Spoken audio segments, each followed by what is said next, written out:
Welcome, ladies and gentlemen. I'm ScrapMan, bringing you another DevBlog deep dive into one of the scrap mechanic DevBlogs. So, DevBlog 16 was just released, and this is a lot more information on what to expect with survival mode and just how different of a game survival mode actually appears to be. So let's dive into the contents of this DevBlog and think about the potential implications on gameplay and what we might be able to expect or extrapolate from the images and information that we have.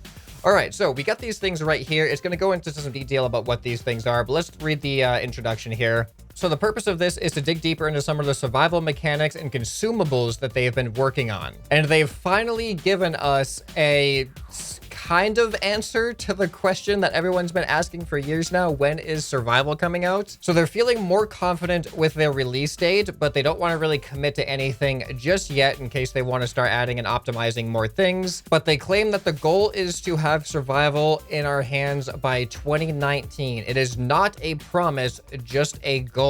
So things are apparently looking very promising from their perspective, but what this means to me is that 2019 means probably the end of 2019. I wouldn't expect anything to really happen until maybe Christmas time of next year, because even saying 2019, they say this is not a promise. So obviously they think there's potential that they might not even make it in this year. So if they do, I'm thinking more towards the last quarter of the year is probably going to be a more reasonable expectation, not 2 months from now in January or anything like that.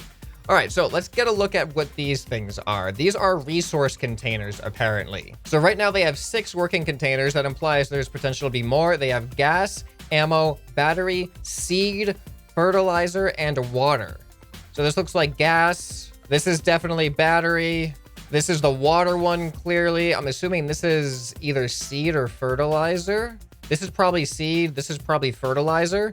And then this is ammo, I'm assuming, based off of process of elimination there. So to provide an example of how these things work, if we connect the gas container, this thing, to a gas engine to power our vehicle, that is how we're gonna have to get around. So you can see the connection here. We have the container on the back that is connected to this engine here, and that's how that we're gonna have to power our vehicle. And then this LED indicator here is gonna be the gas level, so you can actually see your gas run out using this indicator. So apparently each container comes with 2 sockets, which is going to be explained here below. And by judging by this picture, you can see that this is going over this side of the container here. So looking at these images, we have definitely a pipe kind of transport system to transport resources and materials. And here is actually, this looks like just a single socket here. Okay, so looking at the picture now, it looks like 1 socket is on the top, 1 socket's on the side, now that I'm looking into it a little bit more. So this is apparently a connecting system that is supposed to be visual and easy to use. These pipes allow a player to transport blocks, parts, and consumables from one place to another. For example, from a refinery to a craft bot into a chest. This is how players will also be able to fill up containers without doing it manually. So you could build like a gas station and fill up gas containers on your vehicle, and then all you have to do is drive up to the pipe and make it close enough to the socket here, and it'll start filling up the container. So they say this opens up a lot of possibility for automated chains and creativity. So now what I'm hoping is that we'll be able to transport pretty much any kind of material here, and even create systems that could apply and maybe even weld materials together. So you could almost create like a creation factory. So if you have a particular creation that you want to build, you could have resources get applied to the creation in the right way, maybe, I hope. And that might be able, you might be able to actually have something that builds certain creations. But I'm not too sure, because by the looks of it, these have to be applied to connectors in particular. And just any point on a creation might not qualify for that. But that is something that I would really hope for eventually, is to be able to have automated building of certain creations if you can construct it in the right way to output the certain whatever you want to build. All right, then we have a new bot, which is called the tape bot. So we'll take a look at some of these images here. You can see a bunch of tape bots in this warehouse. And actually some of these tape bots, this tape bot, maybe that's not a tape bot, but it looks slightly different. It has a slightly different head than these other guys. So I wonder if it's like a boss tape bot, or if there are different tiers of bots, or if that could just be a completely different bot entirely. But most of it, let me try to zoom in here a little bit. If we're looking at it, it looks like it has the same weaponry, but it has more tape on its body. So perhaps it uses tape as armor. And this is just a beefier, like, tank tape bot. So you can see tape hanging down around there. You can see a roll of tape on the ground. So these bots were originally doing the packaging work in the warehouse, but they've gone crazy and covered large sections of the warehouse with tape, similar to a spider web. So tape is sticky, so you might actually get stuck with some of the tape. Maybe if they shoot the tape at you, they could actually like stick you to the ground so you can't move anymore until you destroy the tape or something. That would be a cool mechanic. So they do shoot tape rolls at intruding mechanics. Fortunately, sharpshooter mechanics with spud guns will be able to disassemble tape bots with a few well-placed potatoes. So that indicates that there will be different hitboxes that might cause the robots to respond or get damaged differently. So the tape bots is one of the reasons why mechanics really have to stack up on potatoes before entering the large warehouses. Okay, up next, let's take a look at this image here. This is actually a really cool concept that I like a lot. Upgrading parts. So what this is going to do is this is actually going to add a level of progression in the game. So you're going to start with materials that are functional but not really that great, and then as you gather more resources and stuff, you're able to upgrade materials and then make your creations that much better just by replacing whatever it was. Or maybe you don't even have to replace, maybe you can just upgrade whatever the engine is on it itself. All right, so upgrade interactive parts. When testing out core gameplay and survival, we quickly noticed that some parts were way too powerful at the start and made it easy to survive, so we started testing the idea of having interactive parts upgradable. So a level 1 thruster will consume a lot of gas quickly, but a level 5 thruster will use less gas and allow the player to create flying vehicles later in their adventure.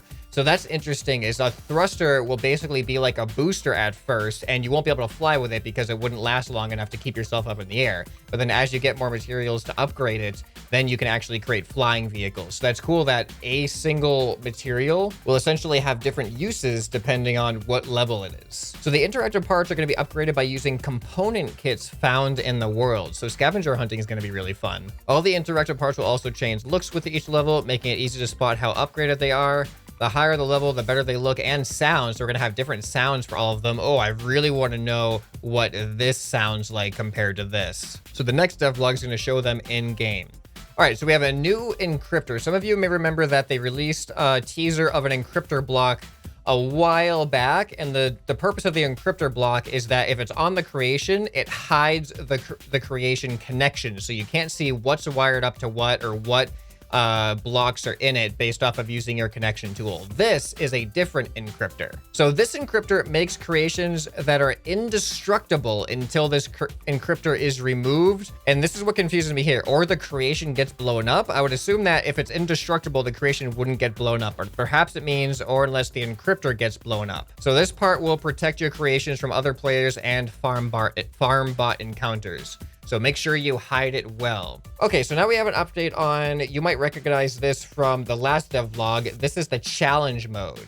So I'm assuming that this guy right here is kind of like the host of the challenge mode. He's the one that gives you the challenges and marks your results. So I'm guessing based off of this picture that this is probably either the challenge area or the build area for the challenge mode. But this actually in particular seems to be a specific challenge involving this ball. So perhaps the ball can't go out of this cone. That's probably just like a barrier cone for leaving the play area or something like that. All right, so here you can see another example of a challenge. So it seems to me that you are supposed to get a ball up and into here. And I'm not sure what that would do because these arrows are pointing towards this. If the ball was to trigger something, then I would assume that the arrows would be pointing the other way coming out of the ball, but perhaps this has to trigger something for the ball, but I don't know what this could be. This might be a target of some sorts.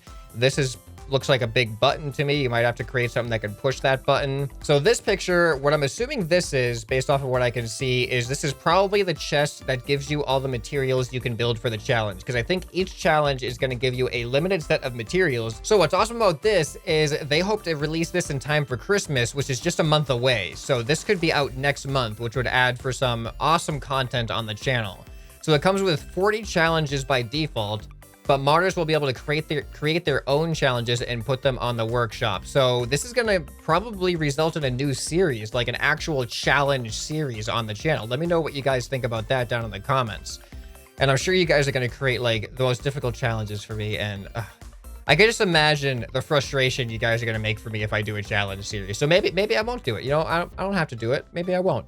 but I probably will. I probably will. So by the looks of it, though, it's not going to be available to everybody to make challenges right away. Modders will be able to do it, but they will plan to release a challenge editor so that every player will be able to make a batch of challenges and share with other players. So it looks like first it's going to be for modding only. Okay, so next we have some environmental stuff. So if we look at this, we have a night and day cycle, which is something that we do not have currently. And actually, I'm noticing, look at how big this world is right here. Like, I don't know if this is a full world, like if you can go all the way over into these areas way in the back. I'm assuming that you can. And I'm wondering if this is a warehouse or if this is actually like a player base that you can build. It could even be like an NPC location too. So I don't know what role this is gonna play as far as our interaction with this. All right, and then you can see the trees have some animation too. We got some like wind stuff. And they've also made some upgrades to the textures. Most notably in this is the hammer. You can see a massive difference in the metallic feel of the hammer. This one looks more stone to me, but this is feeling much more metallic. And you can even see a difference on the rocks.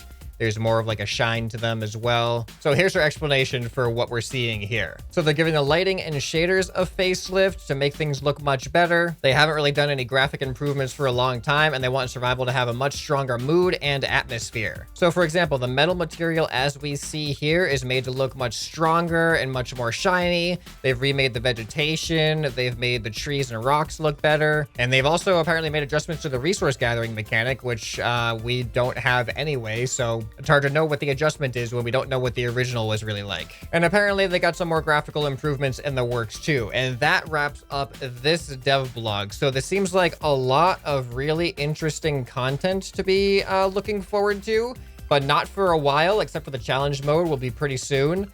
But I'm really looking forward to, like, survival mode is going to be obviously a completely different gameplay experience. All of these hundreds and thousands of hours that we've been putting into learning the mechanics of building and stuff is really going to be put to the test when survival mode comes out. So keep on practicing. This is probably going to require a lot more ingenuity when it comes to building things. You're not going to have just any old material at your disposal anymore. So I want to know your thoughts. What do you think? Is there any meaning you can take from some of these images, some of these descriptions that I didn't go into here?